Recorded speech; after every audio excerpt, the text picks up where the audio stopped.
Agora a gente vai ver um outro princípio que é o princípio de não ser precipitado. Esse princípio aqui ele é bem importante, para você. A ideia de ir melhorando aos poucos a posição. Se você tem uma posição boa, onde o seu adversário ele não consegue criar contra-jogo, não tem por que se apavorar e querer decidir a partida imediatamente, sendo que você pode ir melhorando aos poucos e encontrar o melhor momento para tomar uma decisão. Então, quando tiver tudo pronto, você tiver melhorado a posição ao máximo, que você vai tomar uma decisão, vai fazer uma ruptura. Então, essa aqui é a ideia. Então, nessa partida que a gente vai analisar aqui, partida que foi jogada pelo Yusupov de Brancas contra o Lautier, a gente vai ver essa ideia. Então, aqui as brancas fizeram torre B5, exclamam, que eu já acho um lance bem fino esse, o torre B5, porque as brancas poderiam ter pensado em jogar torre B8 direto nessa posição. Porque depois de torre B8, o branco pode pensar em trazer a torre para D1 e conseguir o controle da coluna. E trocar uma das torres costuma ser bom para o lado que está com vantagem, porque isso diminui as possibilidades de contra-jogo do adversário. Então esse seria um lance muito natural aqui. Talvez trazer o rei para C2 agora, jogar rei D1, rei C2 e depois torre D1 para evitar qualquer lance de torre aqui. Mas o Yusupov ele faz torre B5 primeiro. Porque se agora eu jogar torre e tomar B5, então as brancas fazem C tomar B5. E daí consertou a estrutura de peões e o preto está com um peão muito fraco aqui em C5. Depois de cavalo E7, A4, tem cavalo C4 e está avançando aqui A5, já criando um peão passado também. Essa posição, o branco tem muita vantagem. Então não vai trocar. As pretas vão jogar com A6 nessa posição. E agora o branco faz torre B8 e torre B8. Então qual foi a diferença, né, do torre B5 para o torre B8 direto? É que com torre B5, as pretas fizeram A6, tiveram que fazer A6 para expulsar a torre. Então, vamos comparar as posições, né? O que é melhor, ter um peão em A7 ou ter um peão em A6 das pretas? Porque essa é a única diferença da posição. O peão em A7, em algumas posições, ele poderia controlar a casa B6. Com o peão em A6, tem posições que o branco pode usar essa casa. Então, aqui, o Yusupov não é que ele está visualizando já uma posição onde ele vai conseguir usar a casa B6, mas ele sabe que é uma vantagem a mais, né? Então, de repente, em alguma posição, ele pode usar a casa B6. Então, tem a ver com aquela ideia de acumular pequenas vantagens. Então, eu não sei nem se vai conseguir usar a casa B6, mas é algo a mais, isso soma, se vai acumulando outras pequenas vantagens, pode ser que em alguma posição use essa casa. Então esse é um lance de técnica também, é um lance bem fino aqui, torre B5, exclamam, as pretas fizeram A6, torre por B8, torre por B8, e agora a gente chega num primeiro momento crítico dessa partida, que aqui o branco faz um lance fino, pensando na ideia de ir melhorando a posição, de acumulando pequenas vantagens, antes de tomar uma decisão decisiva. Então, vamos lá, né? Vamos pensar nessa posição aqui. Como que o branco pode jogar para melhorar um pouquinho a posição, para acumular alguma vantagem?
Bom, aqui o Pedro deu a ideia de jogar com F4 para controlar a KZ5, seria um ótimo meio dos cavalos se movimentarem.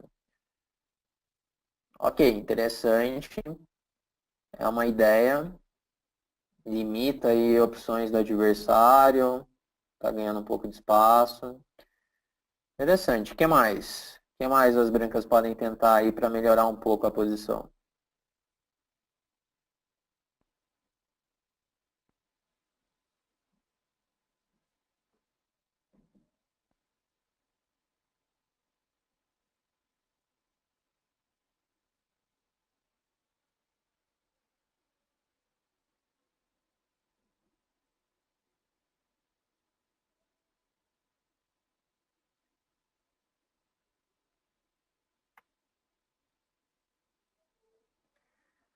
Eu acho que essa ideia de não ser precipitado, de ir melhorando a posição aos poucos, é uma das grandes dificuldades aí de muitos jogadores, porque a maioria dos jogadores quer fazer algum lance ativo, quer fazer um lance que fica clara a ideia, né?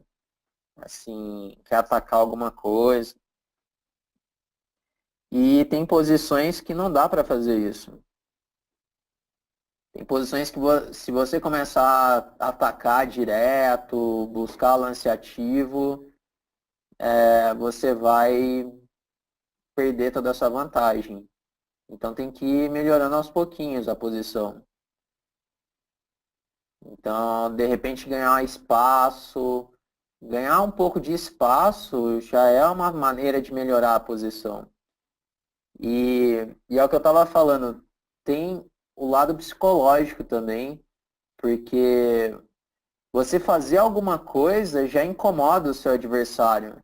Então, ainda que melhore um pouquinho só a sua posição, está incomodando muito o seu adversário porque você tem um plano para melhorar, você tem uma ideia. Seu adversário que está ali numa posição passiva, está só tentando defender, ele não tem um plano para defender, né? Assim, ele não tem um plano, uma ideia clara, né? Ele vai ficar parado tentando defender a posição passiva. Então é muito mais difícil achar lance. Ficar passando lance ali é muito difícil nessas posições. Não sei se vocês já viram partidas do Calcin, assim, tentando apertar algum final. O Calcin ele vai muito devagar, ele vai melhorando bem aos pouquinhos a posição, ele ganha uma vantagem numa ala, ele vai para outra ala, ele vai acumulando pequenas vantagens e os adversários ali do Calcin acabam em algum momento errando, porque ele vai fazer ali vários lances bons e o cara tem que fazer muitos lances bons para defender também. Eu lembro que no match contra o Anand, numa entrevista, o Carlsen falou que ele ia fazer 50 lances bons, 70 lances bons, em uma posição que, assim, uma posição que não tivesse tanta vantagem, né? A posição podia estar igualada, mas ele ia fazer 50 lances bons ali. E se o Anand conseguisse fazer 50 lances bons, tudo bem, empatava a posição. O problema é conseguir defender fazendo esses 50 lances bons, né? O Anand não estava conseguindo fazer isso nas partidas, porque o Carlsen ia fazendo isso de ir melhorando a posição aos poucos, né? Então, olha só, aqui o Sérgio deu a ideia de jogar com H4 para ganhar espaço na ala do rei. Olha, eu acho que esses dois lances fazem sentido, tá? O F4 e o H4.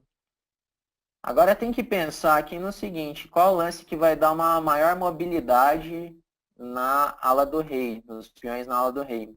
Por exemplo, H4, eu acho legal esse lance para jogar H5, H6, começar a criar fraquezas aqui na ala do rei. Esse bispo ele vai ficar mais ativo. Mas aqui depois de H5, eu acho que você perde um pouco a mobilidade aqui dos peões na ala do rei. Porque agora é para fazer G4, você tem que fazer um F3 G4. E eu acho que não fica tão legal assim essa posição. F4. F4 eu acho que faz sentido esse lance. Eu acho que faz Faz bastante sentido para aquela ideia de limitar os cavalos, né? Tem que considerar aqui um lance tipo F5. Tudo bem que já mexe ali na ala do rei, mas é o que eu estava falando, de tentar limitar um pouco a mobilidade dos peões. Mas aqui talvez H3, com ideia de G4, aí tem que ver se não tem um cavalo F6. F4 eu acho interessante esse lance. Esse lance. Aqui o Pedro está falando que E6 fica fraco. Já começa a ter que ceder alguma coisa, né? É nesse ponto que eu quero chegar, que se você vai melhorando um pouquinho, chega um momento que o teu adversário tem que começar a fazer concessões, assim. E é aí que você vai conseguir vantagem na posição, né? Então acho que faz sentido os dois lances, né? O Yusupov, ele jogou um outro lance, com uma ideia parecida. Jogou com G4 aqui. Então, G4 exclama nessa posição.